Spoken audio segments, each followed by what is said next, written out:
దేవునికి స్తోత్రం. హల్లెలూయా.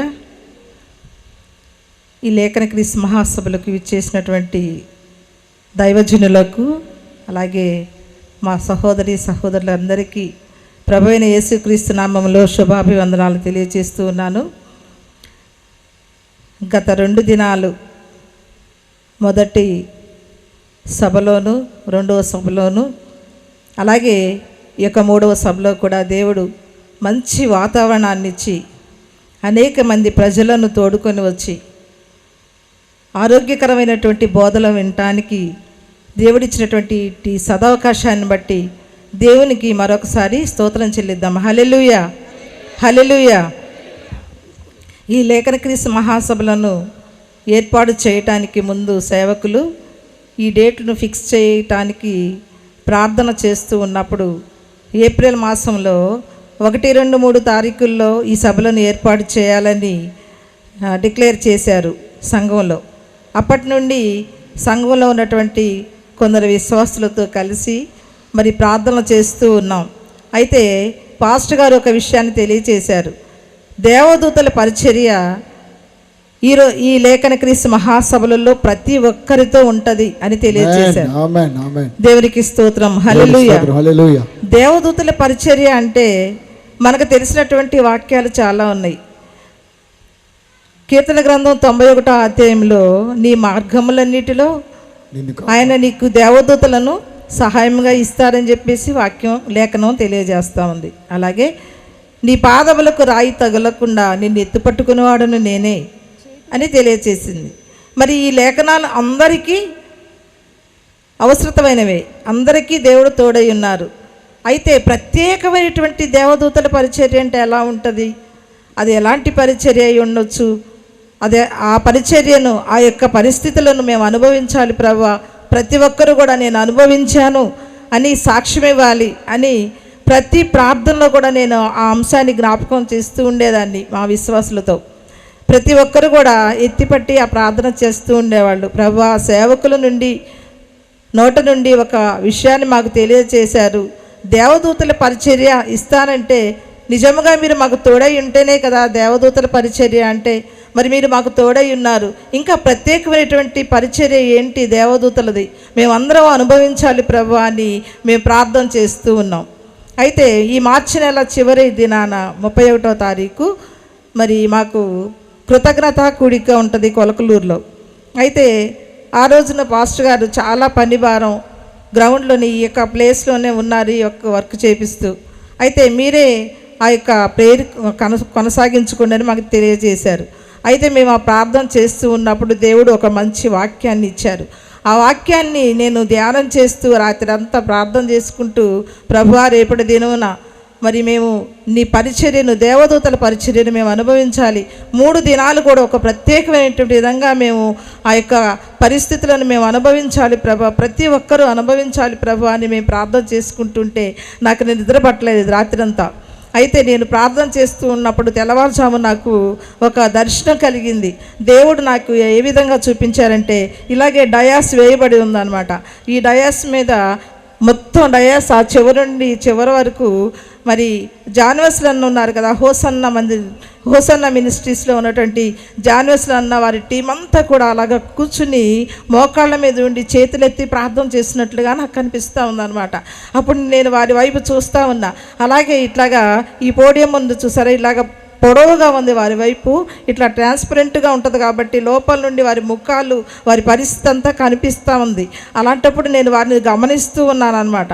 అయితే దూరం నుండి ఒక నిలువుట అంగీ ధరించుకుని దట్టి కట్టుకున్నటువంటి ఒక మరి సేవకులు నిలబడి ఉన్నారు. నిలబడి ఉంటే ఈ సేవకులు ఎందుకొరకు నిలబడి ఉన్నారా అని ఆయన వైపు తేరు చూస్తూ ఉన్నప్పుడు ఆయన చెప్తున్నారు, బాప్తీసములు ఇవ్వటం కోసం నేను నిలిచి ఉన్నాను అని. దేవానికి స్తోత్రం ప్రభా. బాప్తీసాలు అనేది ఈ యొక్క సేవా పరిచర్యలో ప్రాముఖ్యంగా బోధించేటువంటి విషయం. ఎందుకంటే పరలోక రాజ్యం సమీపించి ఉన్నది. ప్రతి ఒక్కరూ కూడా మారు మనసు పొందాలి, బాప్తీసం తీసుకోవాలి, పరలోకపు వారసత్వ హక్కును పొందుకోవాలని దేవుని లేఖనం తెలియజేస్తుంది కనుక ఆ యొక్క బోధన ఖచ్చితంగా మేము ప్రతి ఇంట్లో గృహ కూడికలు పెట్టుకున్నప్పుడు కూడా ఆ గృహంలో ఉన్నటువంటి ప్రతి వ్యక్తి కూడా రక్షణ పొందాలని మేము ప్రార్థన చేస్తూ ఉంటాం. అయితే ఆయన అలాగ నిలబడి మరి ఆ విషయాన్ని తెలియచేస్తూ ఉన్నప్పుడు వారందరూ స్వరంలో నుండి ఒక పాట వినిపిస్తూ ఉంది. ఆ పాట మరి పరిశుద్ధ గీతంలో ఉన్నటువంటి పాట అభిషేకించము నీ ఆత్మతో అనేటువంటి ఒక పాటని మంచిగా రచించారు పాస్టర్ గారు. ఆ పాట పాడుతూ ఉన్నప్పుడు నేను అనుకుంటున్నాను, వీరు కూడా పాడుతున్నారే, మేము పాడేటువంటి పాట జాన్వేస్లో ఉన్నవాళ్ళు కూడా పాడుతున్నారు, వీరికి కూడా ఈ పాట వచ్చింది అనుకుంటున్నాను. నేనేంటంటే మానవ ఆలోచన చేస్తూ ఉన్నా, కానీ వారందరూ ఆ విధంగా పాడుతూ దేవుని స్తుతిస్తూ ఉన్నప్పుడు నాకు మెలకు వచ్చేసింది. చూస్తే నేను నిద్రపోతా లేచి ఉన్నాను అనమాట. అయ్యా, నిజంగా నువ్వు సభలలో సేవకులని ఇలాగా మరి నిలబెట్టుకున్న డయాస్ అంతా నింపుతున్నావా? అయితే దేవదూతల పరిచర్య అంటే ఎలా ఉంటుందయ్యా? నేను ప్రార్థన చేసుకుంటా ఉంటే నాకు ఒక వాక్యాన్ని దేవుడు బైబిల్ గ్రంథంలో జ్ఞాపకం చేశారు. మలాకీ గ్రంథంలో 2వ అధ్యాయం 7వ వాక్యంలో, యాజకులు సైన్యములకు అధిపతియకు యెహోవా దూతలు, వారు ధర్మశాస్త్రపు విధులను తెలియచేస్తారు అని అక్కడ రాయబడిందనమాట. అంటే యాజకులే యెహోవా దూతలు. మొన్నటి దినంలో పాస్టర్ గారు యెహోవా దూత అంటే యేసుక్రీస్తు అని మనకు తెలియచేశారు. అయితే యెహోవా దూత యేసుక్రీస్తే, కానీ యెహోవా దూతలు ఉన్నారు, వారు యాజకులు. ఆ యాజకులు ధర్మశాస్త్రం ఉన్నటువంటి విధులన్నిటినీ ప్రజలకు తెలియచేస్తారు. ఆ వాక్యాన్ని మనం చదువుకుందాం. మలాకీ గ్రంథం 2వ అధ్యాయం 7వ వాక్యం. యాజకులు సైన్యములకు అధిపతియగు యెహోవా దూతలు గనుక జనులు వారి నోట ధర్మశాస్త్ర విధులను నేర్చుకొందురు. దేవునికి స్తోత్రం, హల్లెలూయా. ప్రజలందరూ ధర్మశాస్త్ర విధులను నేర్చుకోవటానికి యెహోవా దూతలను దేవుడు అక్కడ ఏర్పాటు చేశారు. ఎవరు ఆ యెహోవా దూతలంటే సైన్యములకు అధిపతి యెహోవా దూతలు యాజకులే. దేవునికి స్తోత్రం చెల్లిద్దామా? అయితే మొదటి దినాన పాస్టర్ గారు చెప్పారు, చెన్నై ప్రాంతం నుండి మాకు సుపరిచితులుగా ఎప్పటి నుండో ఈ లేఖన క్రీస్తు మహాసభలకు ఇచ్చేస్తున్నటువంటి సుందరరాజు గారు మాత్రం మాకు వస్తూ ఉంటారు.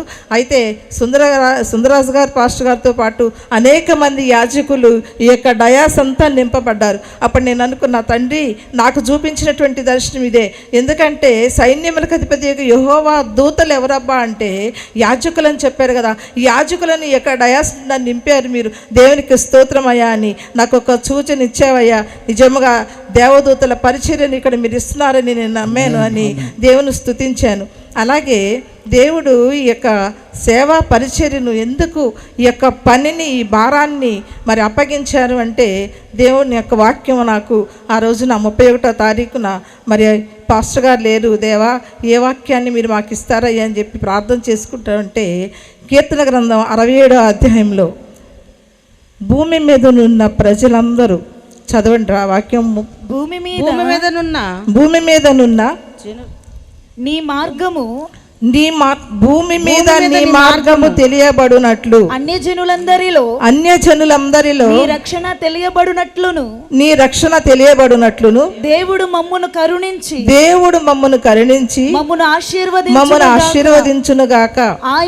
ఆయన తన ముఖ కాంతి చేత మా మీద ప్రకాశింపజేయునుగాక. దేవునికి స్తోత్రం. భూమి మీద ఆయన మార్గాన్ని తెలియజేయటానికి, అన్యజనులందరికీ తన రక్షణ తెలియజేయటానికి ఆయన ఈ యొక్క హోలీ అపోస్తలిక మిషనరీని కరుణించి వారికి ఈ పరిచర్యను అప్పగించారు. సేవకులు చెప్తున్నారు కదా, మాకున్నటువంటి ఒకే ఒక దర్శనం ఏంటంటే ఆత్మల రక్షణ. అంటే అన్యజనులందరూ రక్షణ పొందాలి. ఆ విషయాన్ని తెలియచేయటం కోసం దేవాది దేవుడు యాజకులుగా ఏర్పాటు చేసుకుని ఆయన కరుణించి, ఆయన కృప చూపి ఆయన ఆశీర్వదించారు. అలాగే ఆయన ముఖ కాంతి చేత మమ్మలను నిలిపి ప్రకాశింపచేసి అనేక మందికి సువార్త ప్రకటించడానికి సేవకులను ఈ విధంగా ఏర్పాటు చేసుకున్నందుకు దేవాది దేవునికి నేను స్తోత్రం చెల్లిస్తున్నాను. హల్లెలూయా, హల్లెలూయా. ఒకే ఒక విషయం, ఆయన మార్గాన్ని తెలియచేయటం కోసమే యాజకులను ఏర్పాటు చేసుకున్నారు. అలాగే అన్యజనులకు రక్షణ తెలియచేయటానికి. అన్యజనులు ఎవరు? అన్యజనులు అంటే మనం అనుకుంటాం క్రైస్తవులుగా పుట్టినంత మాత్రాన క్రైస్తవులు కాదు, కానీ క్రీస్తుని ఎవరైతే ధరించుకొని ఉంటారో వారు మాత్రమే క్రైస్తవులు. అంటే అన్యజనులే, దేవుణ్ణి ఎవరైతే ఎరగలేదు, ఎరిగి కూడా రక్షణ పొందకుండా ఉన్నటువంటి వారు అన్యులే. మనకు కుటుంబాల్లో రక్షణ పొందినటువంటి వారు ఉన్నారు, వారు మనకి అన్యులే. మనకు సహోదరులు ఎవరబ్బా అంటే మన తండ్రి అయినటువంటి దేవుని యొక్క ఉదరము నుండి ఎవరైతే పుట్టారో వారంతా కూడా మనకి సహోదరులు సహోదరులు. కనుక ఇంకా మన కుటుంబాల్లో అన్యజనులుగా రక్షణ లేనటువంటి వారిగా ఉన్న మన కుటుంబ సభ్యులేమి, మన యొక్క రక్త సంబంధికులేమి, మన గ్రామస్తులేమి, మన దేశంలో అన్యుల దేశం మన దేశమేమి రక్షణ పొందుట కొరకు ఆయన మార్గాన్ని తెలియచేయటానికి దేవదూతల పరిచర్య ఇచ్చి యాజకులను లేపి యెహోవా దూతలుగా వాడుకున్న దేవాది దేవునికి ఒకసారి స్తోత్రం చెల్లిద్దాం. హల్లెలూయా. అలాగే ఈ పరిచర్యని ఈ విధముగా దేవుడు ఎత్తిపట్టి ఆయన ముఖకాంతి చేత ప్రకాశింపచేసి ఆయన కరుణించి ఈ విధముగా కాపాడుతూ వాడుకొనుచున్నందుకు దేవాది దేవునికి స్తుతి చెల్లిస్తూ నా మాటలు ముగిస్తున్నాను. దేవుడి మాటలను దీవించి ఆశీర్వదించునుగాక. హల్లెలూయా. ఆమేన్.